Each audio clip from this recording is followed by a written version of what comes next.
Ya vimos técnica, ya vimos secuencias rápidas, secuencias avanzadas, y neuro trato de pasarlo siempre como la primera unidad porque neuro es un poquito complejo. Prefiero ver lo complejo y después lo más simple, ¿ya? ¿Qué tiene de complejo neuro? Que la gran mayoría de las secuencias avanzadas son de neuro. O sea, tenemos tracto, tenemos espectro, tenemos percu, tenemos resonancia funcional, que son lo que hemos visto como secuencias avanzadas, y las otras que están en cardio, pero esas no las vamos a ver así como en casos clínicos reales. Por lo que neuro se hace un área que tenemos que analizar no solamente de las características morfológicas, sino que características metabólicas y características moleculares estructurales, que es lo que entrega la tracto y la resonancia funcional, ¿ya? Así que vamos a partir con la parte más básica, que es el protocolo morfológico, que es lo que necesita ver un médico al momento de analizar una imagen, ¿ya? El protocolo de neuro tiene características morfológicas y características metabólicas básicas para armar un protocolo básico de cerebro, ¿ya? El predominio de plano del protocolo de cerebro es el plano axial. Si se fijaron en el volumen que les pasé hoy día, lo que predomina en el caso son los planos axiales, ¿ya? Esta consta, cualquier protocolo de neuro que vaya a cualquier centro médico se va a encontrar con 5 imágenes básicas, que son T1 turbo, T2 turbo, T2 gradiente, difusión y el flare, ¿ya? Ahora, los T1, que son las imágenes que se encuentran acá, de hecho tenemos una imagen secuencial, a ver si la ponemos acá en una sola imagen. Acá tenemos una imagen T1 turbo, y si se fijan, tenemos una diferencia con la segunda imagen. Bueno, este no es el mejor de los casos porque una paciente que se estaba moviendo, una abuelita, ¿cierto? Pero si se fijan, la interfase de contraste, no se alcanza a ver mucho. La interfase de contraste que se produce entre el volumétrico versus la imagen turbo cambia. ¿Qué es lo que voy a mirar en un T1? La anatomía entre la sustancia gris y la sustancia blanca, sobre todo en las técnicas de inversión-recuperación que nosotros podemos tener en este tipo de volúmenes, ¿ya? Esta imagen que se encuentra a la derecha de su pantalla es una secuencia gradiente con inversión-recuperación, es una técnica relativamente avanzada para generar, ¿ya? ¿Y por qué? Porque su tiempo de inversión no alcanza los 180, sino que alcanza 110, 120 grados aproximadamente, que es lo que permite que la interfase entre la sustancia gris y la sustancia blanca se acentúe mucho más, a diferencia de una imagen turbo, que cuánto tiempo o trenes de eco ocupamos una imagen turbo en T1, ¿se acuerdan más o menos de cuánto es el tren que se ocupa para un T1 turbo? En un T1 de 3 a 5 pulsos, ¿cierto? Para un turbo potenciado en T2, ¿de cuánto es? ¿Se acuerdan, chiquillos? Eso es importante porque dependiendo del factor turbo, yo voy optimizando la característica tisular que voy generando en mi imagen. ¿De cuánto era el tren de ecos para un T2 turbo? Entre 18 y 32. Va dependiendo del tiempo de eco efectivo que nosotros vamos a trabajar, ¿ya? Entonces, la imagen T1 me permite caracterizar anatomía morfológica entre la sustancia gris y la sustancia blanca. O sea, es la primera imagen que el radiólogo ve al momento de ver morfología cerebral, ¿ya? ¿Hasta ahí alguna duda, chiquillos? ¿No? Hasta ahí fácil, ¿cierto? Por ahora. Bien, la segunda imagen que el médico empieza a caracterizar es el T2. Ya vamos a ver que el predominio tiende a verse hacia los T2 que hacia los T1. ¿Para qué vamos a ocupar el T2 turbo? Para caracterización de las circunvoluciones, perdón, y los acueductos, ¿cierto? Ventriculares, ¿cierto? Tercer, cuarto ventrículo, cirio, etc. En el fondo, ¿dónde se mueve el líquido cefalorraquídeo? ¿Por qué? Porque este tipo de imagen permite ver aumentos progresivos de la presión intracraneana como patologías asociadas a la hidrocefalia, normotensivas o secundarias, ¿ya? Además, me permite caracterizar el volumen neto cerebral. Eso quiere decir que dependiendo de la caracterización de las circunvoluciones, yo puedo ver qué tan involucionado se encuentra el cerebro, sobre todo en estadios tardíos, o sea, en tercera edad. En los pacientes abuelitos, habitualmente el cerebro se va, perdón la expresión, pero se va como achurrascando y se va formando así como una nuez viejita, y por lo tanto va perdiendo volumen tisular neto volumétrico, ¿ya? Bien, la imagen FLAIR, que es la imagen que tiene una inversión-recuperación de ¿cuántos, chiquillos? ¿Cuánto es el tiempo de inversión de un flare? De 2000 a 2500, ¿cierto? Potencian en T2, pero a diferencia de la imagen anterior, esto es un T2 para evaluación patológica, porque ¿qué es lo que estoy saturando acá? El agua libre, por lo tanto, ¿qué es lo que veo acá? El agua ligada, ¿cierto? Por lo tanto, es una imagen donde yo voy a buscar procesos patológicos ligantes. ¿Y qué procesos patológicos tienen esa condición? ¿Cuáles de los procesos patológicos que ustedes saben, conocen, tienen condición ligante? ¿Y qué significa ligante? Que se radicaliza, o sea, se une a otras moléculas, se ensucia en el fondo el agua. Abscesos, el quiste habitualmente tiene contenido homogéneo. ¿Qué procesos patológicos tiene agua sucia, agua cochina? Inflamación, infección. ¿Y en qué otro proceso ligante podemos encontrar ya subido de tono? Procesos tumorales, con efectos vasogénicos o citotóxicos en el caso de la higiene, ¿ya? Entonces, el flare siempre va a empezar a acusar, sobre todo en esta imagen, en este caso clínico, todos los procesos patológicos que pueden estar asociados a aguas ligantes, ¿ya? Como en este caso que vamos a analizar un poquito más adelante. ¿Dudas, consultas respecto al flare? Bien. Vamos a la siguiente imagen. La siguiente imagen, bueno, esta no es una imagen más idónea porque se tuvo que optimizar para este caso, es una imagen gradiente. La imagen gradiente se puede hacer de dos formas dependiendo del centro médico donde ustedes trabajen. Una secuencia secuencial de gradiente o una secuencia volumétrica de gradiente que se conoce como SWAN para General o SWIN para Siemens. Ya, en Philips parece que se llaman SWIN también. Pero en General se llaman SWAN y en Siemens se llaman SWIN, ¿ya? Este tipo de secuencia, que habitualmente, ¿cómo lo habíamos visto en los estudios técnicos de imágenes? Porque hasta ahora hemos visto el T1 turbo, el T2 turbo, y ahora esta secuencia es la secuencia gradiente. Y en el tipo de familia que nosotros podemos emplear, ¿cuáles podrían ser opción para aplicar esta secuencia? De las que conocen ustedes. Es una secuencia gradiente, por lo tanto, ¿qué características de gradiente podemos tener? De las familias que hemos visto. ¿Ah? Ya, por lo tanto, pueden haber de dos tipos, gradiente clásica, que es la que estamos viendo acá, o faz gradiente. Y de la faz gradiente que nosotros habíamos conocido, ¿cuáles eran las opciones? De hecho, ha sido pregunta reiterativa este tipo de imagen, que es esta. Esta es una imagen volumétrica. Es una gradiente, pero volumétrica. ¿Qué tipo de secuencia puede ser esta? Fase parcial, ¿ya? Por lo tanto, una contraenhanced. Entonces nos podemos encontrar de dos tipos, una gradiente clásica, que la que vimos anteriormente, en el caso que vamos a ver hoy día, o una contraenhanced, ¿ya? Que habitualmente se ocupa para imágenes volumétricas. Ahora, ¿cuál es la utilidad clínica que tiene una secuencia gradiente en un protocolo de neuro? ¿Busco morfología o busco patología? ¿Qué es lo que busco en una secuencia gradiente? ¿Morfología o patología? Patología, porque ¿qué secuencia o qué familia me va a entregar esa caracterización tisular que necesito?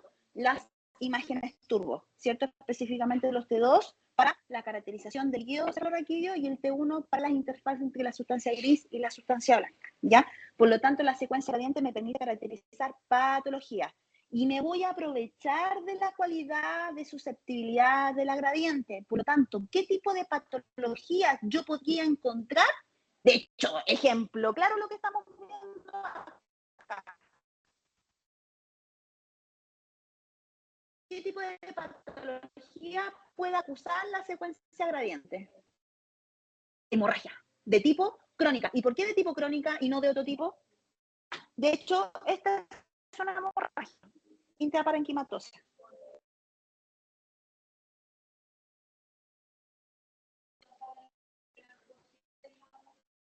¿Ya? Ya, pero ¿qué le pasa a la hemoglobina? Porque la hemoglobina es hierro, por eso se le llama el corazón de hierro, y tiene cuatro, la voy a dibujar acá leíto, tiene cuatro subsegmentos proteicos, por lo tanto, ¿cuántos enlaces tiene de agarre, de radical? Cuatro, ¿cierto? Por lo tanto, esta condición es una condición aguda, ¿cierto? Por lo tanto, la podemos ver por resonancia y es aguda. No, porque no tiene electrones libres, por lo tanto, ¿qué susceptibilidad magnética tiene la sangre en ese estado? Si no genera influencias, es diamagnética. Por lo tanto, en rezo, la aguda no la puedo ver y ahí tengo que entrar al escáner, porque ahí ve la densidad de la sangre. Por eso la sangre aguda se ve por escáner, así que si viene un médico y dice, no, que el escáner está malo, necesito hacer una resonancia, ya, ¿y cuánto tiempo lleva sangrando el paciente? ¿1 hora? No la voy a ver en resonancia, al menos en esta secuencia, ¿ya? Bien, entonces, pongámoslo en nosotros. Salió al extravascular, ¿cierto? Y ya se empieza a oxidar la sangre, ¿cierto? Se radicaliza. Y le queda un electrón libre. ¿A qué condición pasa, perdón? Porque esas son las condiciones asociadas a los gases. Pasa de un estado agudo a un estado subagudo, ¿cierto? Por lo tanto, si tengo un electrón libre, ¿qué condición de susceptibilidad magnética tiene la sangre en ese momento? Paramagnética. ¿En qué potenciación o secuencia yo podría acusar esa condición sanguínea? Si es paramagnético, ¿en qué potenciación puedo verlo? En un T1. Por lo tanto, ya en esa condición, pasadas las 4 horitas, 5 horitas, ya recién puedo verlo en una imagen T1. ¿Y dónde se acusaría aún más? ¿En una familia Spineco o una familia gradiente? Gradiente, porque me aprovecho de la susceptibilidad paramagnética, al igual que la aplicación de medio contraste, que también tiene esta característica. Incoherente habitualmente, podríamos acusarla. Entonces, ya sabemos que la sangre subaguda puede acusarse en potenciaciones T1 y además se acentúa en la presencia de gradiente. O sea, no es que no se vaya a ver en una turba espineco, se va a ver, pero se acusa más, la interfase de contraste es mayor en una imagen gradiente porque se aprovecha de la susceptibilidad. ¿Ok? No, pues se acusa en turbo y en gradiente, pero donde se acentúa el acuso es en la imagen gradiente, porque se aprovecha de la susceptibilidad por la condición paramagnética que se encuentra la sangre en ese momento, ¿ya? Bien, le sacamos 2 subgrupos proteicos más. ¿En qué condición susceptibilidad queda la sangre? En ferromagnética. Por lo tanto, ¿a qué fase pasó la hemorragia? A fase crónica. Y ahí ya sí o sí se va a acusar en secuencia gradiente, como en este caso. Todo lo que se ve caído de señal,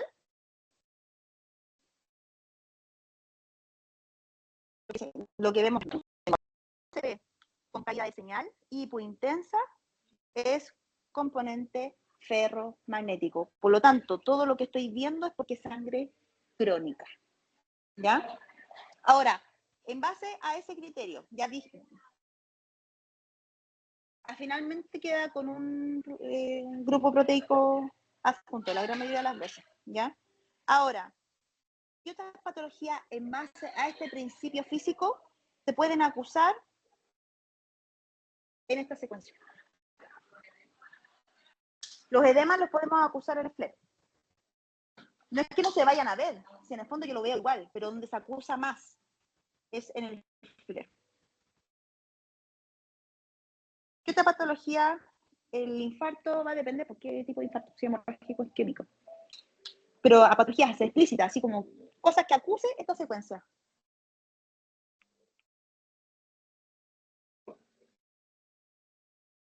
¿Qué son esos? Lo que acabo de cerrar. ¿Qué estructuras son esas? Los plexos. ¿Y qué le pasa a los plexos coroideos en el adulto? Se calcifican. Por lo tanto, ¿qué tengo dentro de la calcificación? ¿Cuál es la composición química de una calcificación? Calcio. Por lo tanto, se producen cristales. Y esos cristales producen radicales que tienen condición paramagnética. Y es por eso que se pueden acusar en este tipo de secuencias. ¿Ya? Por lo tanto, en las secuencias gradientes potenciadas en T2, yo voy a acusar las hemorragias crónicas y las condiciones calcificantes como la calcificación del plexo coroideo. ¿Ya? Entonces, ya tenemos el T1, que ve morfología de interfase de blanca versus la gris. Tengo el T2, que ve la interfase del líquido cefalorraquídeo, las circunvoluciones y los acueductos donde se mueve el líquido cefalorraquídeo. tenemos el FLER, que es de inversión-recuperación, que satura el líquido libre, por lo tanto acusa y acentúa las propiedades del líquido ligante, ¿cierto? Y tenemos las secuencias gradientes que acusan los procesos hemorrágicos crónicos y además los componentes calcificantes que podemos encontrarnos principalmente en los plexos coroideos. ¿Hasta ahí alguna duda, chiquillos? ¿Muy rápido? ¿Muy bien? ¿Sí? Bien, súper. Tenemos otra secuencia, que es una de mis favoritas, te lo he dicho siempre. ¿Cuál es? La difusión, pues, chiquillos. La difusión, ¿qué busco en difusión? ¿Morfología o patología? Patología. ¿Cuál es la función metabólica que podría empezar a analizar en este tipo de secuencia en base al principio físico? ¿Cómo funciona la difusión? Fundamentos físicos de la difusión, chiquillos. Exactamente, voy viendo la condición cerebropermeable que existe entre el contenido celular, el contenido acuoso intracelular versus el extracelular, ¿cierto? En el intersticial. ¿Dónde yo tengo mayor porcentaje de agua? Si yo tuviera que analizar un tejido por histología, ¿dónde se representa mayor contenido acuoso? ¿Dentro de la célula o fuera de la célula? Dentro de la célula. El porcentaje importante es dentro de la célula. Y dentro de la célula, ¿cuánto porcentaje creen ustedes que tiene contenido ligante? O sea, que está asociado a estas moléculas. De hecho, lo dije en la clase de neuroimagen. Entre 70 y 80% del líquido se encuentra en una situación ligante, o sea, es una condición condicionante, valga la redundancia, ¿cierto? Por lo tanto, en las difusiones yo me voy a aprovechar del factor B. ¿Y qué indica el factor B?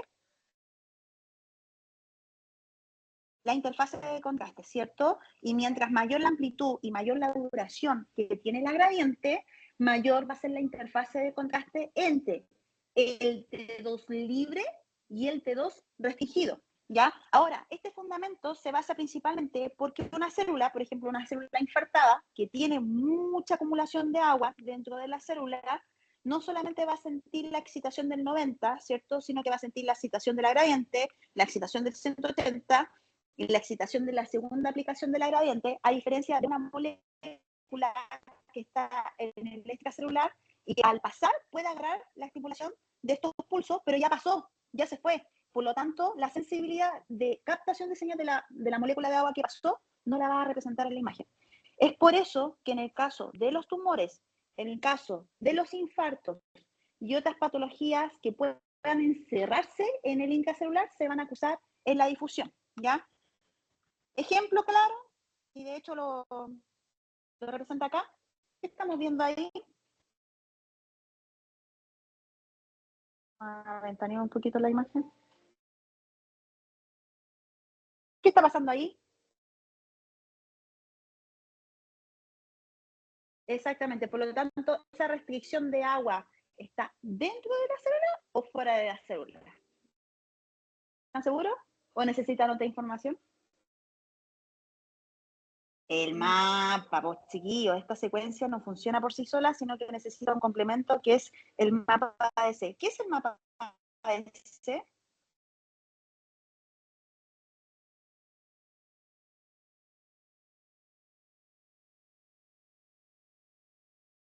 ¿Ya? Exactamente, y ahí me permite caracterizar si el agua que se encuentra encerrada es intracelular o es extracelular. ¿Y a qué me refiero con el extracelular? Que tenga la capacidad cinética de moverse. Por ejemplo, un quiste. Un quiste es una región encapsulada o libre. Encapsulada, ¿cierto? Está por un componente fibroso, ¿cierto? Que alberga contenido de agua que es de tipo homogéneo. Por lo tanto, en difusión, ¿cómo debería haber un quiste? En un factor B1000, ¿cómo debería haber un quiste que está encerrado? Hiper. Pero un quiste es una estructura de acumulación de agua macroscópica, no es intracelular, es extracelular, por lo tanto va a tener movimiento cinético. Por lo tanto, en el mapa de C, ¿cómo debería verlo? ¿Hiperintenso o hipointenso? Hiperintenso, porque tiene movimiento cinético extracelular. Voy a poner otro caso. Un tumor. La célula tumoral, ¿en qué se diferencia de una célula sana? Así como a grosso modo, lo que sepan, chiquillos. Uno, el crecimiento mitótico, ¿cierto? Hay un crecimiento exponencial. ¿Cómo crece? ¿Cómo se desarrolla una célula mitótica tumoral? Antes de eso, en la función mitótica, porque tenemos G1, S, G2, mitosis. Ah, biología celular, chiquillos. Ya, ¿qué pasa en G1? Búsquelo, chiquillos, etapas de la mitosis. Necesito que sepamos eso para poder empezar a leer difusión. Etapas de la mitosis y funciones de las etapas de la mitosis. Rapidín. Etapas funcionales de la mitosis. G1, S, G2, que es la que me interesa más. Etapas funcionales de la mitosis. G1, S, G2. Esta es la parte entretenida. Sí, leer, resonancia. ¿Ya qué pasa en G1?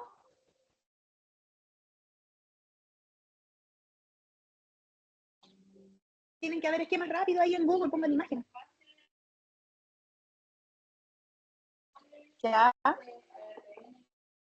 Ya. Se produce en la etapa S, que es la duplicación de organelos, ¿cierto? Por lo tanto, los cheques de mutación, ¿dónde deberían estar antes de la duplicación de los organelos? ¿En G1S o G2? En G1, ¿cierto? Ahí están los primeros checks, que son los primeros que pasan, fripas, por eso se genera una mutación genética que pasa a una condición tumoral, ¿ya? En esa condición hay una duplicación de los organelos, pero en el caso de una célula tumoral es tan rápido el crecimiento que la duplicación es anómala, o sea, son organelos deformes, deficientes, ¿ya? Pasa la duplicación, ¿cierto? S, y finalmente termina creciendo la célula en G2. Y en G2, su crecimiento también es anómalo. Entonces, el nacimiento de una célula tumoral tiende a ser más chica en volumen, ¿cierto? Y el organelo es deficiente. Y la actividad metabólica mitocondrial de esa célula tiende a ser el doble o el triple de una condición celular primaria o sana, ¿cierto? Por lo tanto, ¿cuánto creen que gastan metabólicamente una célula tumoral versus una célula sana? Mucho más. Por lo tanto, ¿qué necesita molecularmente para vivir esa célula tumoral? Dos elementos. Glucosa fijo, ¿cierto? Por lo tanto, tiene consumo aeróbico o anaeróbico. Aeróbico, porque el anaeróbico que ocupa lactato asociado a la acetona, ¿cierto? Por lo tanto, la condición aeróbica requiere 100% de glucosa. Y si yo ya tengo una cantidad de oxígeno que fluye determinadamente en la sangre, ¿le va a servir para esa célula tumoral, para la oxidación, respiración? No le sirve, es poco. Entonces, ¿de dónde saca agua? O sea, ¿dónde saca oxígeno? Del agua. Entonces ahí las células tumorales empiezan a arrastrar agua hacia el intracelular y se empieza a hinchar. Por lo tanto, en base a ese criterio tumoral, ¿cómo debería haber un tumor en difusión? Hiperintenso. Y en el mapa ADC, ¿cómo debería haberlo? Hipo. Entonces, eso es un tumor. Ah. Biología celular, pues chiquillos, primer año de carrera.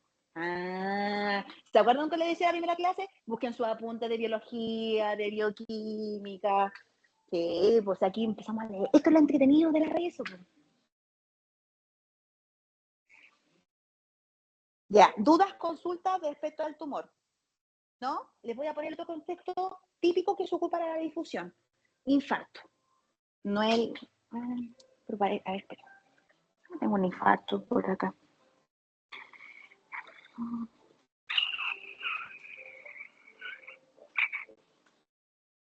Pucha, como nunca, no tengo ningún infarto por acá.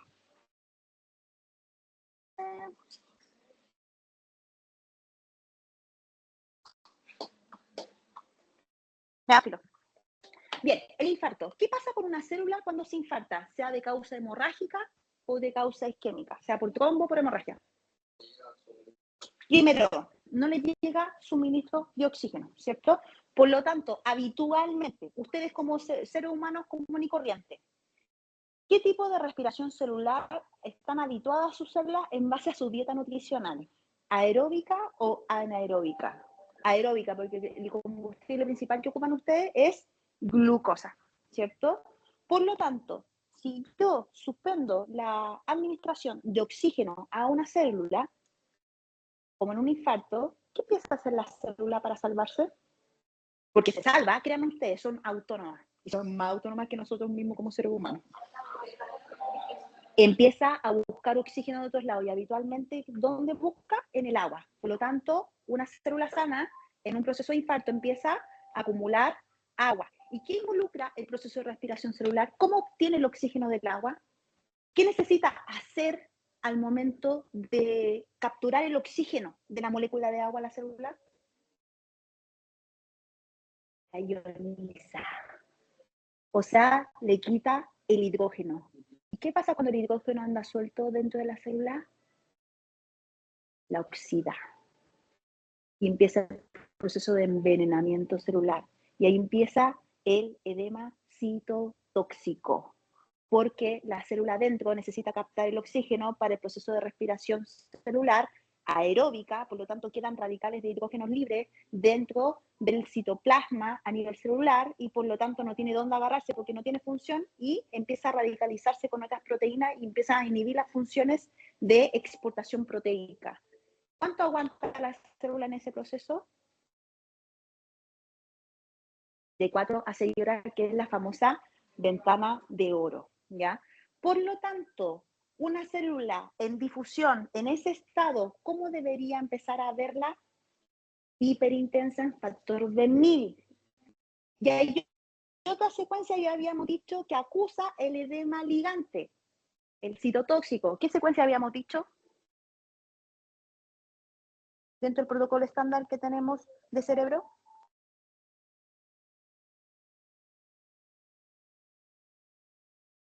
El FLER, ¿cierto? Por lo tanto, dentro de ventana, ¿cómo debería ver ese patrón? ¿Debería verlo o no debería verlo?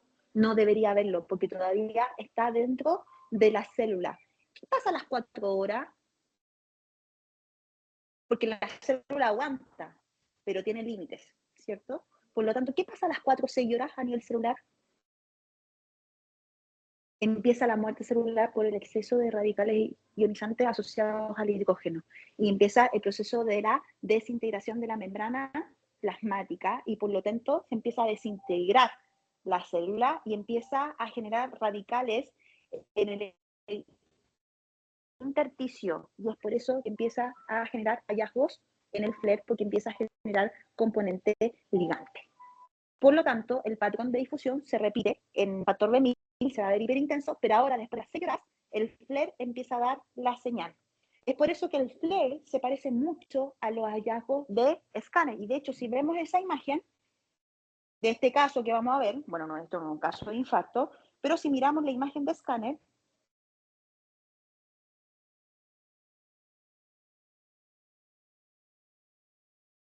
¿cómo se ve el mismo patrón en el escáner?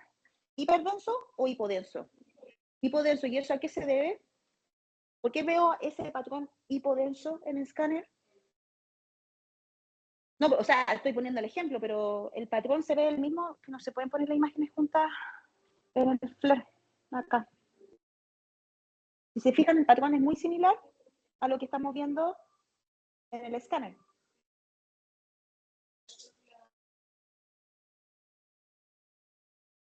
Y por lo tanto, el agua intersticial en el escáner tiene más densidad o menos densidad, tiene bajo coeficiente de atenuación. Por lo tanto, la información que me entrega el FLAIR siempre se va a parecer mucho a lo que va a entregar el scan.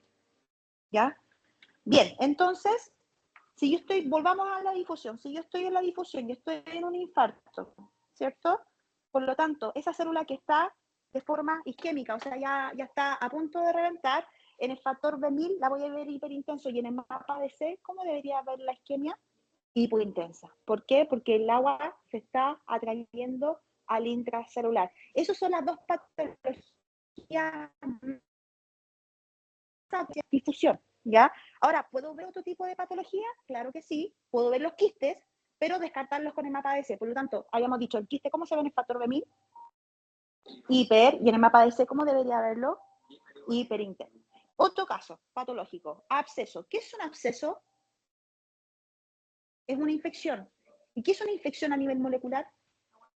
Agua ligada, ¿cierto? Hay remanente celular residual, ¿cierto? Producto del sistema inmunológico y obviamente destrucción de la bacteria o el agente patógeno que esté matando, ¿cierto? Por lo tanto, si lo vemos macroscópicamente, es un saco lleno de materia purulenta en su interior, pero sigue siendo acuoso. Por lo tanto, en un factor venil, ¿cómo debería haber un absceso?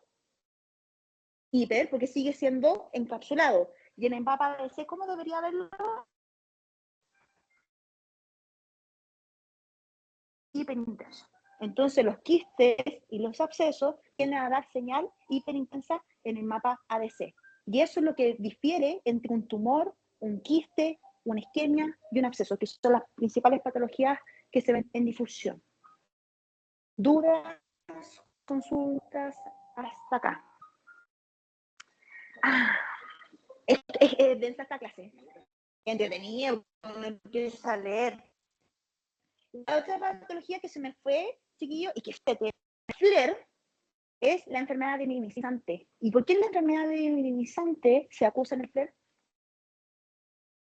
Enfermedad desmielinizante. Mielinizante desmielinizante. Es porque pierde mielina. ¿Y por qué se puede perder mielina? Una edad. ¿Y por qué específicamente por la edad? ¿Qué tipo de materia? Porque tenemos dos sustancias principales, la cis y la blanca. ¿Y la blanca de qué está compuesta? ¿Estamos claros de mielina? Ya, componente lipídico. ¿Pero quién produce eso? Que lo vimos, creo que si no es la primera, la segunda clase de neuroimagen. Vamos, clasificación de las células gliales del sistema nervioso central, pues búsquenlo. Es la que tiene funciones de producción de mielina, porque en la periferia, ¿cuáles son las típicas? Las células Schwann, pero en la central, los oligodendrocitos, ¿cierto? Los oligodendrocitos son parte del componente de células gliales. Es por eso que cuando hay baja producción de célula glial, hay baja producción de mielina, y por eso los pacientes de la tercera edad tienden a perder mielina por la falta de células glial, específicamente de los oligodendrocitos que tienen esta función de producir la mielina. Por lo tanto, todo lo que son Parkinson, demencia senil y Alzheimer están directamente asociadas a la pérdida mielínica, y por lo tanto hay trastornos locomotores, motores que vienen de la corteza, de la función de la inducción motora, ¿cierto?, hacia la vía periférica que está conectada al sistema muscular. ¡Qué loco! Hay otras condiciones desmielinizantes que también son de origen patológico, pero secundario. ¿Como cuáles? Que de hecho en pandemia se acentuaron bastante. ¿Qué condiciones desmielinizantes secundarias se producen por causas primarias, por condiciones primarias? Y una de las más fuertes fue la que se produjo en pandemia. La esclerosis múltiple tiene años. Y ya hablamos de la esclerosis múltiple. ¿Qué es la esclerosis múltiple? Origen de la esclerosis múltiple. Vamos, vamos, chiquillos. Tío Google, ChatGPT, Gemini, Deep, todos los chats, ocúpenlo ahora, porque hoy día es el tiempo de aprender, chiquillos. Vamos a tener la neuro. Esto deberíamos hacerlo en un semestre, chiquillos.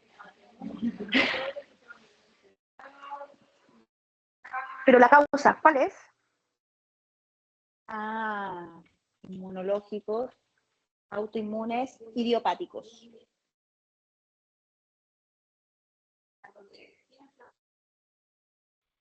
Autoinmune, principalmente. Idiopático, autoinmune. Eso quiere decir que el mismo cuerpo ataca la mielina, la destruye. Aunque tengamos mucho oligodendrocito, es una destrucción inmunológica que ataca directamente la mielina. Por lo tanto, ¿qué tipo de tratamiento le vamos a dar a esos pacientes o qué tipo de tratamiento esperaríamos? Los corticoides. Entonces, siempre, porque necesitamos inhibir el sistema inmunológico para que no siga destruyendo el componente mielínico. Por lo tanto, ¿qué tipo de patrón somático debería esperar en un paciente con esclerosis múltiple de origen autoinmune? ¿Qué tipo de clínica debería esperarme en un paciente con esclerosis múltiple? Por respuesta somática. Esclerosis no. ¿Cómo yo debería ver un paciente cuando recibo un paciente con esclerosis múltiple? ¿Qué tipo de clínica debería presentar? Si hay una destrucción. Trastornos en la marcha, trastornos motores, ¿cierto? Debilidad muscular, porque ¿cuál es la función de la mielina? Comunicar central a la periférica. Pasa eso. Al igual que el Parkinson. La alteración de la función sináptica por alteración del componente mielínico.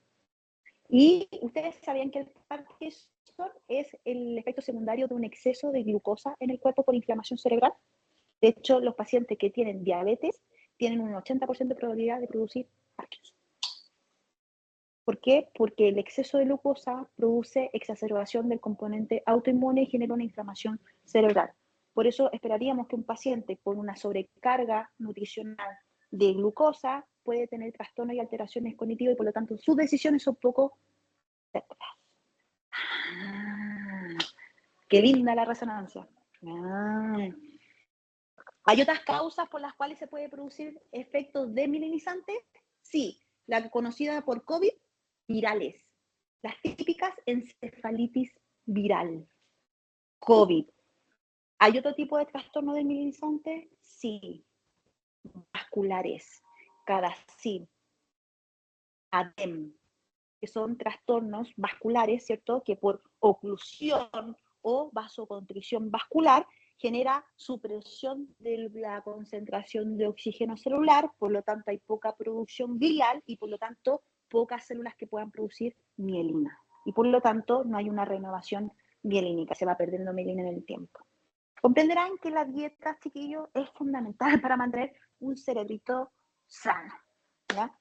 Se me haya ido ese pequeño gran detalle. Y eso resume un poco la clase de enfermedades desmielinizantes. ¡Qué loco! Bien, ¿dudas, consultas hasta acá, chiquillos? ¿No? Bien, entonces vimos T1, función del T1, anatómico. ¿Y qué me diferencia? Sustancia gris blanca. T2, anatómico, ¿pero de qué? De las circunvoluciones, ¿cierto? Y acueductos donde se maneja el líquido cefalorraquídeo. El FLER, agua ligante, ¿qué busca? Inflamación, infección y desmielinización. Difusión, ¿qué acusa? Patología. ¿De qué tipo? De restricción de agua intracelular. ¿Ejemplos de eso? Absceso, quiste, pero lo principal, las patologías principales, infarto y tumor. Por eso van a ver la difusión que se agrega a todo, sobre todo los protocolos oncológicos. La difusión no puede faltar porque acusa siempre la causa oncológica. En un resonador estándar sin inteligencia artificial, 20 minutos. Es poco. Es poco. Porque esto es lo básico. O sea, tenemos estos 5 axiales que son lo básico, ¿ya? En el protocolo básico siempre vamos a agregar un sagital T1, que de hecho es el patrón anatómico estándar, donde yo veo la anatomía macroscópica de tanto del infratentorial como del supratentorial, ¿cierto? No es el caso más bonito que podamos tener, pero sí nos permite caracterizar al menos las estructuras macroscópicas que vimos en la prueba, ¿cierto? Y que vamos a seguir viendo, ¿ya? No se preocupen, chiquillos, si la anatomía al menos por osmosis nos va a entrar, ¿ya? Entonces, siempre en el protocolo, aparte de los 5 axiales, nosotros vamos a agregar un T1 sagital. En algunos centros médicos lo hacen secuencial y en otros centros médicos lo hacen volumétrico, ¿ya? Y vamos a agregar, además, a este protocolo un coronal T2 que me permite caracterizar principalmente las regiones ventriculares, como estamos visualizando acá, las regiones temporales, que es lo importante de la región temporal, que lo vimos en la clase de neuroimagen. Bueno, este es un caso patológico, pero vamos a buscar otro. Mientras responden, ¿qué es lo que debería buscar en la región temporal interna o hacia medial? El hipocampo. ¿Y por qué es importante el hipocampo?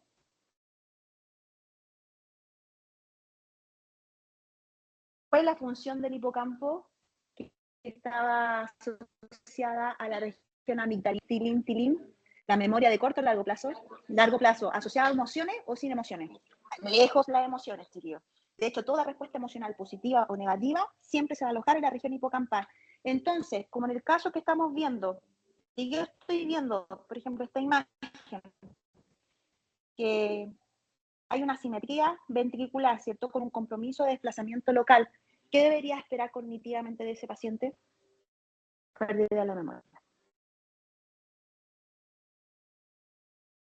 Ahora estamos uniendo cabos, chiquillos. Esto es lo entretenido de la resonancia. Bien, no conforme con eso, ¿vamos a requerir inyectar medio de contraste en los protocolos de neuro? La gran mayoría de las veces sí. ¿Utilidad del medio de contraste en estas imágenes? Aumentar la interfase de contraste. En el fondo, lo que veo oscuro, lo que veo claro con la imagen morfológica que habíamos visto anteriormente, el medio de contraste va a chillar, como ampolleta, como estamos viendo acá. Por lo tanto, ¿qué patología debería caracterizar si el medio de contraste es inespecífico extravascular? O sea, intravascular, perdón. Tumores,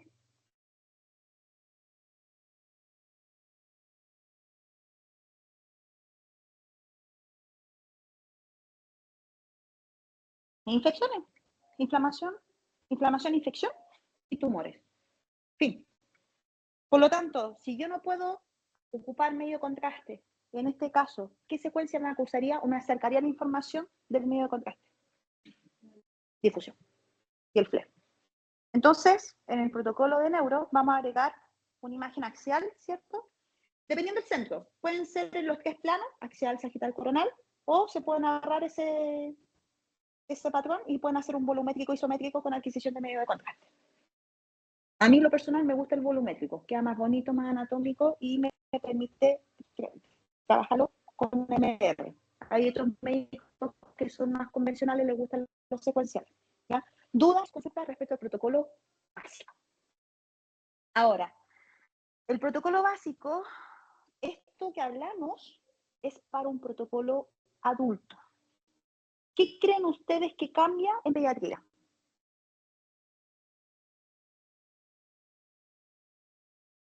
Ya tenemos que evitar la administración de medio de contraste en pacientes pediátricos. ¿Y qué otro criterio más deberíamos considerar en un paciente pediátrico? El tiempo, porque la gran mayoría de las veces en pediatría tenemos que trabajar bajo anestesia, ¿cierto? Al menos de los 7 años hacia abajo.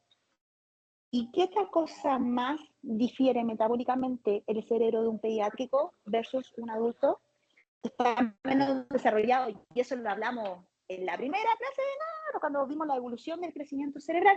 ¿Qué pasa en el proceso embriológico cuando está creciendo el embrión? Porque de hecho podemos hacer resonancias fetales para estudios neurológicos. La mielina. Hay un proceso muy bonito. ¿Cómo se llama? ¿Cómo se llama ese proceso? Cuando las células madres se van diferenciando y van viajando por todos los tractos y van buscando su lugar donde van a ser felices por el resto de sus vidas. La migración neuronal. Lógico, a 24 semanas empieza el proceso de mielinización, o sea, hay una formación de la célula glial para el componente mielínico. Entonces, en un recién nacido, ¿qué predomina más, el componente mielínico o el componente celular? En un recién nacido, a diferencia de un adulto, es poca la mielina. Exactamente, por lo tanto, ¿qué es lo que predomina? Componente celular. Por lo tanto, si yo quiero ver morfología pediátrica, ¿dónde me conviene verla más? ¿En un T1 o en un T2? Es lo único que cambia en un paciente pediátrico. Ese patrón se prevalece hasta los 2 años. Ya a los 2 años parte el primer crecimiento de volumen cerebral y ahí podemos empezar a estudiar a un paciente sobre los 2 años con un protocolo adulto por el porcentaje mielínico. Obviamente esta mielinización empieza a concentrarse hasta los 7 años, donde empieza el proceso que había dicho la Carlita, la poda sináptica, donde empieza a destruirse las rutas que no van a ocupar y van reforzando las rutas que sí van a ocupar. Por eso es súper importante, chiquillos, que en el proceso de aprendizaje, lo que quieran aprender, chiquillos, repitan. La repetición genera un estímulo de tracto continuo y va reforzando las rutas de comunicación. Y así el cerebro se va especializando. ¿Hasta qué edad se va especializando el cerebro? ¿Cuál es como el cierre casi final que tiene el cerebro? Hasta los 21 o 25 años. ¿Ya? ¿Quién tiene más desarrollado el sistema límbico, los hombres o las mujeres? Lejos las mujeres. Estamos hechas para tener un complejo hormonal mayor a diferencia del hombre. Solamente porque somos creadoras, ¿cierto?, y reproductoras de los mamíferos superiores que somos nosotros los... ¿Dudas, consultas? ¿Clarito? Perfecto. Ahora hablemos de los tumores primarios, y ahí viene la clase de neuroimagen. Bien, ¿qué es un tumor? Lo dijimos delante, pero podemos reforzarlo ahora un poquito más. ¿Qué es un tumor?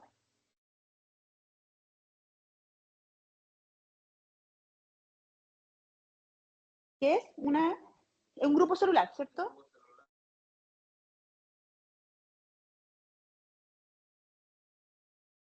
Exactamente. Hay una alteración en la replicación mitótica, ¿cierto? Y eso consecuentemente puede traer un crecimiento localizado, que es lo que nosotros conocemos como una lesión primaria, ¿cierto? O una lesión, mejor dicho, ¿ya? Ahora, ¿cuántos tipos de lesiones malignas, o sea, perdón, cuántos tipos de lesiones podemos tener en general? Benigna y maligna. Y de las malignas, ¿cuántos tipos podemos tener?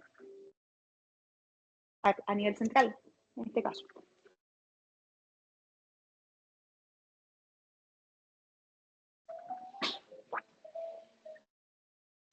¿Cuántos tipos de tumores puedo ver en el cerebro? En el fondo. Ya, pero esos son, en el fondo, los complejos tumorales se dividen malignos en dos. Los primarios, que son los que están mencionando ustedes, y los secundarios. ¿Cuáles son los secundarios? Metastásicos. Y fin, se acaba toda la clasificación tumoral. ¿Ya? Ahora, una lesión primaria. ¿Qué tipo de células va a comprometer específicamente? ¿Las neuronales o las gliales? Las gliales. Entonces, la gran mayoría de los tumores que nosotros vamos a ver primarios a nivel cerebral son asociados a la clasificación glial. Oligodendroglioma, astrocitoma, gliomas de alto grado, porque son un conjunto de células alteradas de la matriz glial que necesita mantener la matriz de supervivencia de las neuronas. Entonces, no es que la neurona esté comprometida, son las células gliales las que tienen un patrón de crecimiento anómalo. La clasificación, esa la pueden ver en el libro, no me interesa que ustedes se sepan la clasificación, pero sí me interesa algo, que ustedes sepan caracterizar imagenológicamente cómo se ve un tumor, cualquiera sea su origen, porque la pega del radiólogo es darle un nombre a ese tumor. La pega de ustedes es poder describir imagenológicamente ese tumor, ¿ya? Por lo tanto, vamos a ir al caso clínico, chiquillos, para que empiecen a abrirlo y veamos las diferencias entre la reso y el escáner.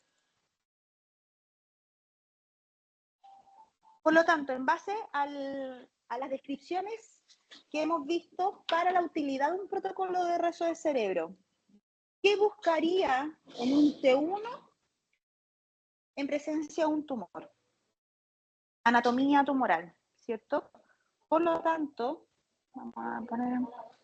Sí, semana 12, chiquillos. Las dos vamos a ir ocupando. Para empezar a ver las de cada modalidad y así le echamos una repasadita a escáner. No sé si han visto ya patología en escáner. ¿Sí? ¿Vieron tumores en escáner? ¿Sí? ¿Lo pasó por alto el profe?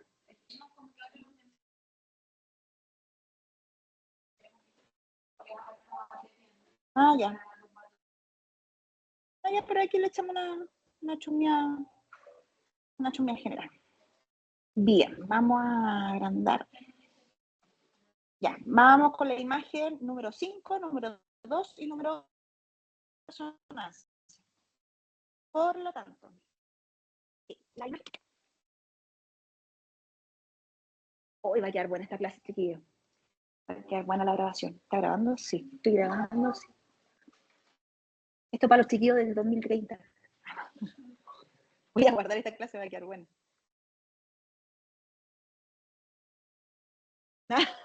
De hecho, por eso tengo que hacer los videos de nuevo, pero para eso tiempo. Por eso me voy a tomar el segundo semestre para hacer todo esto, pero con lujo y detalle. La 5, la 2 y la 8. Entonces, la imagen que se encuentra a la izquierda de su pantalla, ¿qué potenciación es? Izquierda. Es un T1, ¿cierto? La imagen que está al medio, ¿cuál es? T2. ¿Y la imagen que se encuentra a la derecha?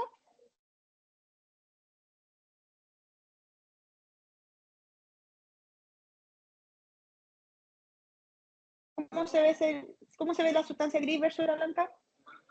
En la imagen de la derecha. Aquí tenemos la gris, la blanca. Gris.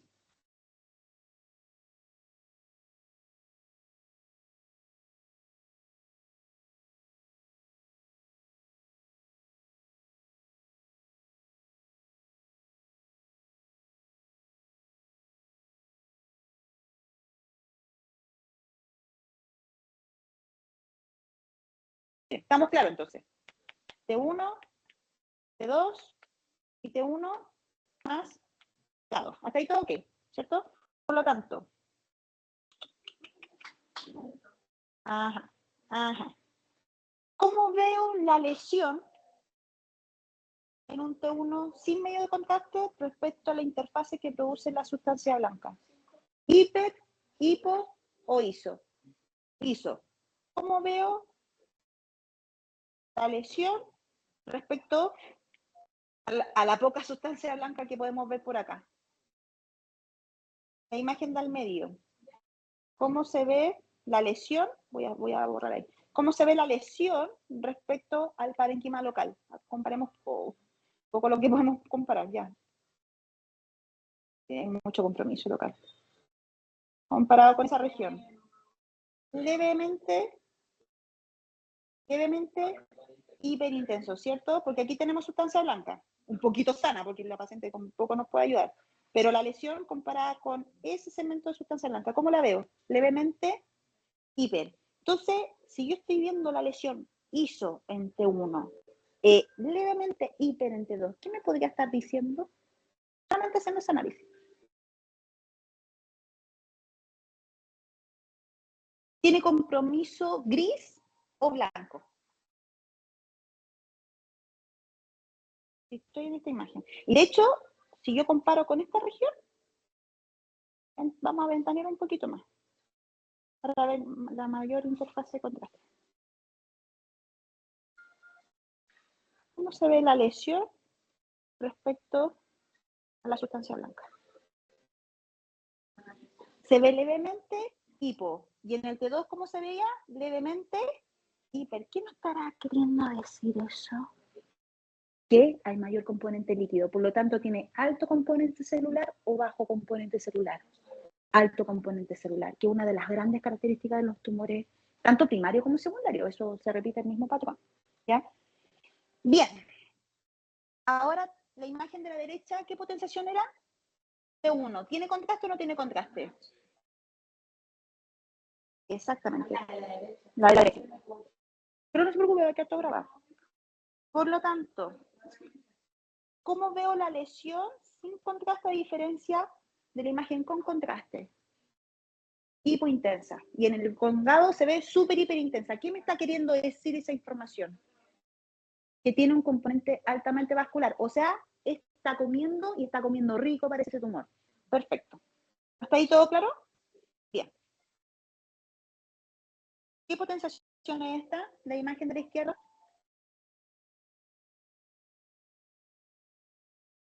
Es una imagen, ¿cierto? Vamos a agrandar la imagen. La imagen de la derecha. Por lo tanto, ¿cómo se ve la lesión respecto al parénquima? Pareciera que se ve levemente hiper, pero así, tantito, hay que tener buen ojo, vamos a ventanear a ver si confirmamos esta información.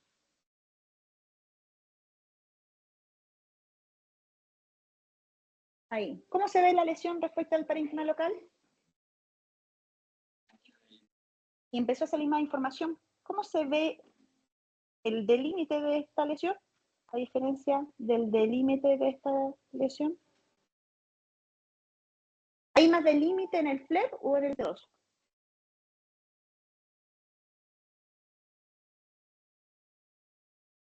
De hecho, aquí se ve un tabique y parece que aquí se ve el tabique. Por lo tanto, ese tumor pareciera tener un crecimiento lento o un crecimiento rápido solamente viendo presencia de tabique. Lento. Ok, perfecto. Vamos a la secuencia de difusión. ¿La difusión en qué potenciación trabaja? Que tiene de límite el tumor. Porque las lesiones primarias se dividen, si tienen componente difuso, como el glioma de alto grado, que no tiene bordes, o los que tienen bordes como el astrocytoma, el meningioma, oligodendroglioma, que tienen crecimiento más lento. Y ahí depende de la indicación quirúrgica, porque si tiene borde, tiene posibilidad de operarse. Pero si no tiene borde como los gliomas, no tienen posibilidad de operarse. Son inoperables. Se expanden sin borde. ¿Ya?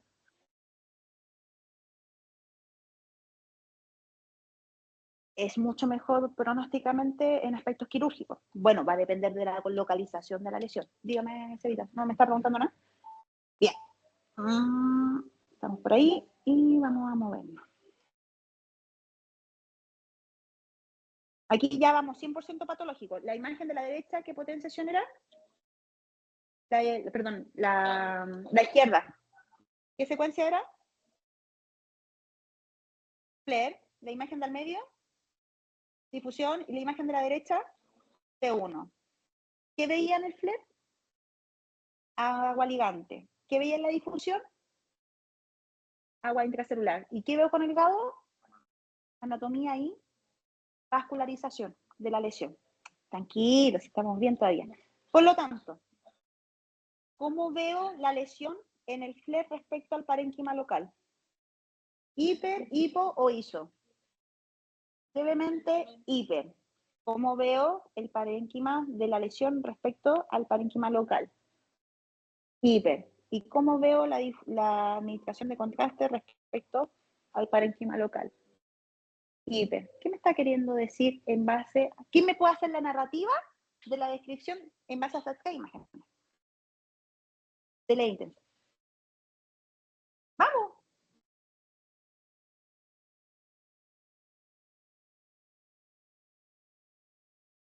vamos, vamos, vamos. Ya,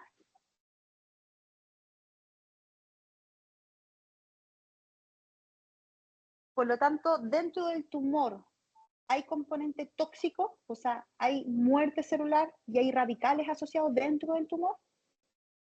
No. ¿Dónde descarto eso? En el FLAIR. Voy muy rápido, chiquillos, ¿no?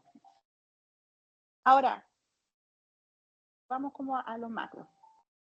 No hemos analizado lo que está pasando alrededor del tumor. ¿Qué es esto? Edema. ¿Y por qué hay edema?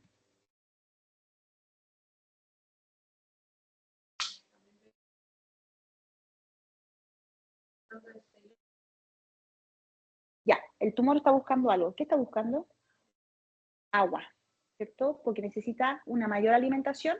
Su alimentación es más focalizada. Por lo tanto, ¿qué le pasa al parénquima alrededor del tumor?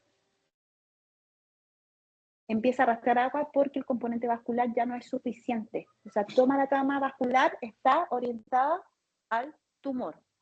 Y eso es la angioneogénesis, ¿cierto? El tumor va produciendo sus propios vasos para alimentarse, pero deja desabastecido el parénquima local. Por lo tanto, ¿qué le empieza a pasar a esas células? Empiezan a morir. ¿Y por qué empiezan a morir? Porque quedan literalmente sin alimentación local. Es una de las causas primarias. ¿Ya? A este tipo de edema, ¿cómo se le denomina? Edema vasogénico. Bien, ahora, es un edema, por lo tanto, ¿cómo debería ver el edema en los T2 y en los T1? ¿La difusión en qué potencia? T2. Por lo tanto, en el factor venil, ¿cómo se ve ese edema que estamos viendo en el FLEX? El difusión, ¿cómo se ve la misma lesión, el edema local que estamos viendo acá? ¿Cómo la estoy viendo? ¿Qué está queriendo decir eso? ¿El agua está en movimiento o no está en movimiento? No, no, el edema local, lo que está aquí alrededor del tumor. Está en movimiento, ¿cierto? Y es un tumor de origen celular. Sería una sospecha, ¿cierto? Y en el T1, ¿cómo veo Pero tal cual, ¿cómo lo veo en el FLEP? No. Entonces, ¿hacia dónde se está generando la destrucción? ¿Hasta la región anterior cerebral o la región posterior cerebral? Posterior. Por lo tanto, ¿qué compromisos vasculares están asociados ahí? ¿La irrigación anterior o posterior? Ah.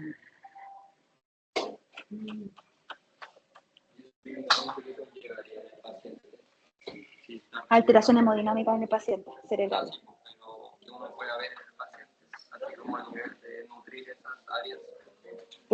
Qué buena pregunta la que hace el Benja. ¿Qué compromisos podría, en el fondo, predecir en el paciente? Respuestas cognitivas posteriores. ¿Cómo cuáles? Una. No sé, cada cierto rato le pasa esto. Y otra que habló el profe Francisco en su momento con las resonancias funcionales, específicamente en el lado izquierdo. Broca Wernicke. Por lo tanto, ¿qué tipo de patrón clínico debería tenga fascia, ¿cierto? O tenga trastorno que pueda hablar, ¿cierto? Pero no pueda comprender, o no pueda comprender, pero sí pueda hablar.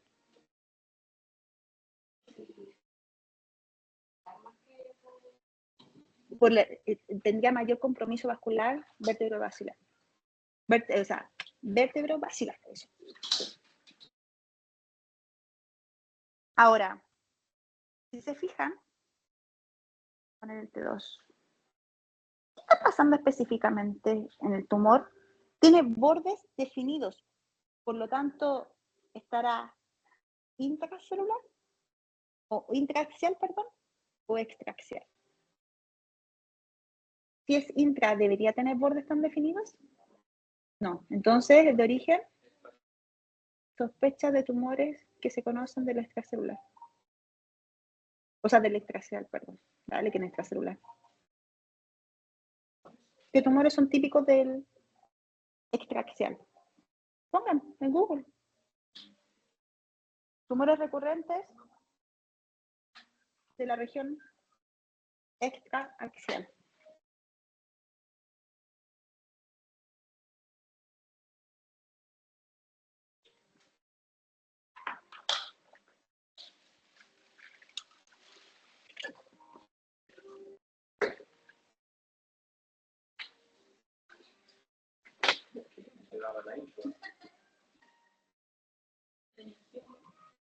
Meningioma. Schwannoma. Entonces, ¿qué sospechas diagnósticas tendría solamente viendo ese patrón? Meningioma y el schwannoma yo debería encontrarlo en el sistema nervioso central. ¿Dónde debería encontrarlo? ¿En el perifero o vestíbulo coclear? Entonces, sospecha primaria, meningioma. Felicitaciones, chiquillos, conocieron su primer tumor. ¡Wow! Fuerte análisis. El radiólogo tiene... ¿Será necesaria una biopsia intracerebral? ¿Por qué no?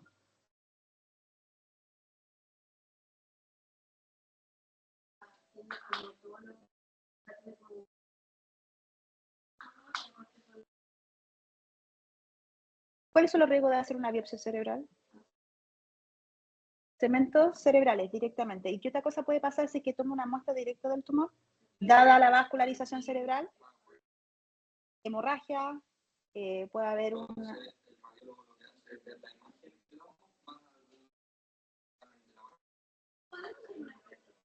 Ah, para allá quiero ir. Ahora es cuando entra en ataque las secuencias avanzadas. ¿Cuál es la primera secuencia que yo, solamente para caracterizar las cualidades metabólicas de ese tumor? Espectroscopía. De tiempo de eco alto, medio o bajo. ¿Qué veo con el alto? Lactato. Ya. ¿Pero el lactato lo puedo ver con el tiempo de eco medio?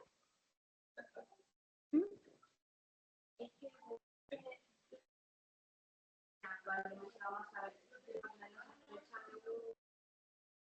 Vamos a hacer más o menos la que van a hacer de esa fecha.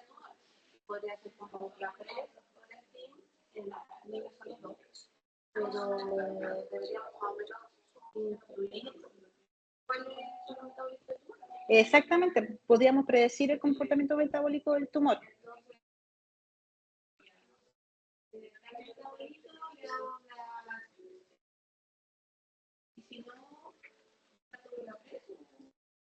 Para ese caso, solo con la región donde está, porque está cerca de la calota, ¿qué me conviene ocupar para espectroscopía? ¿Multivoxel o univoxel? Univoxel. ¿Por qué el multivoxel sería conflicto en ese segmento? Por la interfase de contraste, específicamente por la presencia de calota, y la presencia de calota lo que hace es matar la señal de lo poco metabolito que podemos captar en campos de 1.5 Tesla. Sería muy complejo aplicar una espectroscopía en esa zona. Dígame.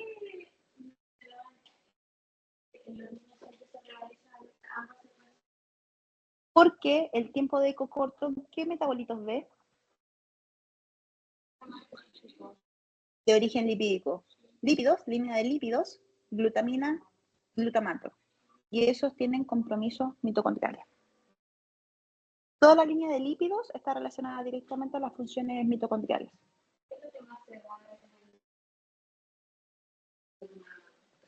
Dependiendo de las características de la lesión. Si son gliales, intraaxiales o si son extraaxiales. El N-acetilaspartato, que cumple funciones neuronales, tiende siempre a bajar. La creatina, por la función mitótica, tiende a subir. Y la colina, que tiene causas isquémicas o infartos asociados, dependiendo de cómo está funcionando el tumor, o puede subir mucho o puede bajar mucho. Ahí va a variar dependiendo de las características de la lesión primaria. Muy bien. Ahora, yo puedo ver si esa imagen tiene causas hemorrágicas, porque puede pasar. Sí. ¿Qué tipo de sangre podría haber?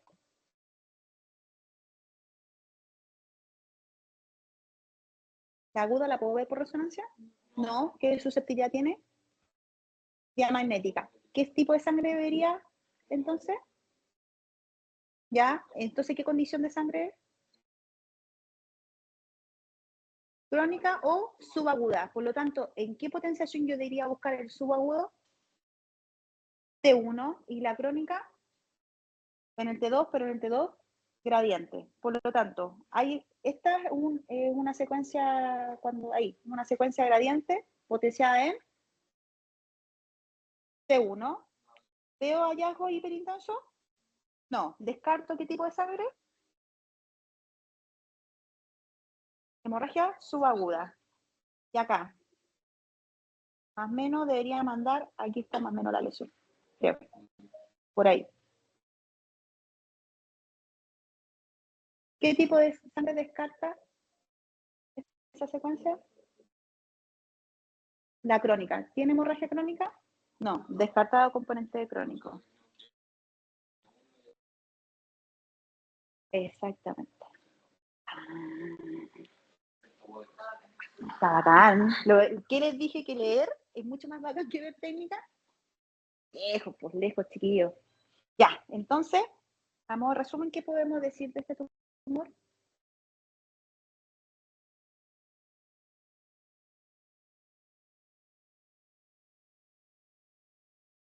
Por lo tanto, es de componente maligno, pero es de crecimiento lento, ¿cierto? Es altamente vascular, pero es un vascular de... Sí, pero es un vascular que probablemente el crecimiento vascular sea lento, porque si fuera un crecimiento vascular rápido, ¿qué le pasarían a los vasos? Empiezan a debilitarse los lúmenes porque son crecimientos anómalos y por lo tanto ahí sí podría esperar componente hemorrágico. Ejemplo de tumores que podrían tener ese comportamiento, tumores primarios que ustedes conozcan. Lo mencionamos recién. Apocitomas, gliomas de alto grado tienen ese componente hemorrágico. Y si hay hemorragias en su interior, ¿podemos esperar necrosis en la interior de esos tumores? Sí. Mientras más rápido, las probabilidades de necrosis son altas y por lo tanto las consecuencias hemorrágicas locales también pueden ser altas. ¿Ya? Por lo tanto, el radiólogo, ¿qué cosas va a buscar en un tumor?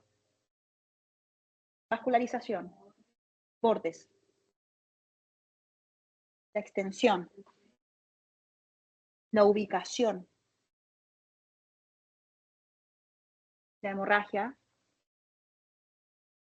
necrosis, restricción intracelular. Es por eso que a los pacientes que tienen tumores primarios y en general a nivel sistémico, siempre se les dan dietas cetogénicas. ¿Y por qué se les da dieta cetogénica? Para que no se siga inflamando y por lo tanto dejar de alimentar a los tumores que tienen respiración aeróbica. Ah, biología celular, chiquillos. Ah. Dudas, consultas. Ya, respecto a las lesiones primarias. Ahora, ¿cómo yo puedo diferenciar entre una lesión primaria de una lesión secundaria? Ya, metastásica. ¿Cuál es el patrón de una lesión metastásica? ¿Comportamiento anatómico difuso, morfológico, usted dice? Ah, ya, de la distribución anatómica de las lesiones. Ya, una es porque la lesión primaria tiende a ser focalizada y única. Es muy raro que haga lesiones satelitales a menos que sea muy, muy agresivo. Pero es raro verlo a nivel cerebral. En hepático suele darse. ¿Y qué otra condición tiene la lesión primaria versus la secundaria? Sobre todo de origen glial o intraaxial. Sus bordes. Los comportamientos primarios gliales tienden a ser difusos. No hay bordes y son muy agresivos, como las células, como los tumores gliales de alto grado. Versus el metastásico, que tienden a ser lesiones focalizadas y muy redondas. Y va a depender del origen. Su vascularización. Por ejemplo, un cáncer de mama tiene caracterizaciones hipervasculares o hipovasculares. Hipervasculares. Por lo tanto, las lesiones metastásicas cerebrales deberían ser hiperintensas en medio contraste o hipointensas. Hiperintensas. Es en medio contraste que acusa la vascularización de la lesión secundaria. Las pulmonares, las mamarias, las prostáticas tienden a ese tipo de comportamiento. Las gástricas también son hipervasculares. Las colónicas, el cáncer de colon también tiene comportamiento hipervascular. Lesiones de origen hipovascular son poquitas. Colangiocarcinoma tiene comportamiento hipovascular. ¿Puede hacer metástasis? Tiene que dejarse pasar mucho tiempo para que haga metástasis. Si queremos evaluar secundario metástasis, exactamente.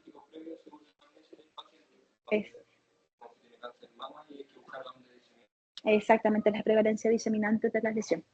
Y la gran mayoría de las lesiones metastásicas tienen centro necrótico. La gran mayoría, porque crecen tan rápido por su diseminación que nacen rápido, crecen rápido, pero también mueren rápido. Entonces, las células centrales, que son las primeras que crecen, claro, van desarrollándose, pero a medida que se va expandiendo el tumor, el centro ya va muriendo. ¿Ah? Por lo tanto, tienen captación en anillo. Esa es la gran diferencia entre primario y secundario cerebral. Y fin. No hay más que saber. El resto del diagnóstico déjenselo al radiólogo. A mí me interesa que usted sepa saber el patrón. Fin. ¿Listo? ¿A trabajar entonces? Bien.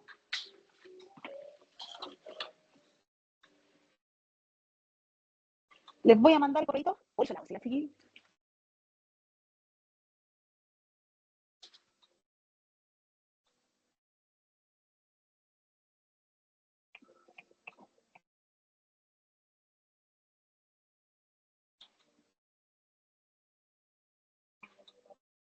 Ahora voy a comer. Ahora mientras ustedes trabajan.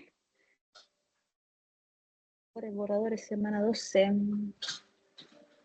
Tengo a la Javi, Catherine, Benja, el Chris, el John, la Ignacia. Al final los chicos no vinieron. Luis. Ya, la Carla y el Dani. Ya, ahí se va. Le mandé el enlace con las imágenes para que puedan después guardarla. Y el formulario. ¿Qué vamos a hacer hoy día? Vamos a hacer el formulario, como lo hemos hecho hasta ahora, hasta siempre. Y vamos a seguir haciendo los formularios para ir identificando la técnica imaginológica. O sea, vamos a seguir reforzando técnicas, funciones, tipo de secuencia. Y además vamos a hacer el análisis anatopatológico. ¿Y cómo vamos a hacer el análisis anatopatológico? En base a qué es lo que se pregunta un radiólogo. Que en el fondo son las mismas preguntas que vamos a hacer para un formulario, pero en este caso para la descripción de las estructuras que estudia un radiólogo. Ventrículos laterales, tercer y cuarto ventrículo, los surcos, cómo se ven, cisternas, cómo se ven, colecciones justadurales, o sea, meningia, lesiones expansivas, interaxiales o extraaxiales, cuerpo calloso, morfología, señal y volumen, región talámica, hipotalámica epifisiaria, troncoencéfalo y cerebelo, amígdalas, señal en difusión, artefactos de susceptibilidad en secuencias gradientes, focos de realce patológico con el GADO y regiones venosas, si se encuentran permeables o no. Eso es todo lo que se pregunta en un protocolo estándar en un radiólogo. Por lo tanto, es lo que yo debería ver en un protocolo de cerebro estándar, chiquillos. ¿Ya? Esta pauta la vamos a ocupar para la descripción anatopatológica que nos va a servir para los grupos de rezo y que de pasadita la vamos a ocupar también para neuroimagen solo por esta clase. ¿Ya, chiquillos? Entonces, ¿ah? Está en el paquete de imágenes y está en sus escritorios también, el PDF. ¿Ya? Entonces, este es el patrón. La idea es que cuando hagan el análisis anatopatológico vayan respondiendo pregunta por pregunta para ver si está normal, si está patológico y en el caso que esté patológico, cómo se presenta ese patrón patológico. ¿Ya?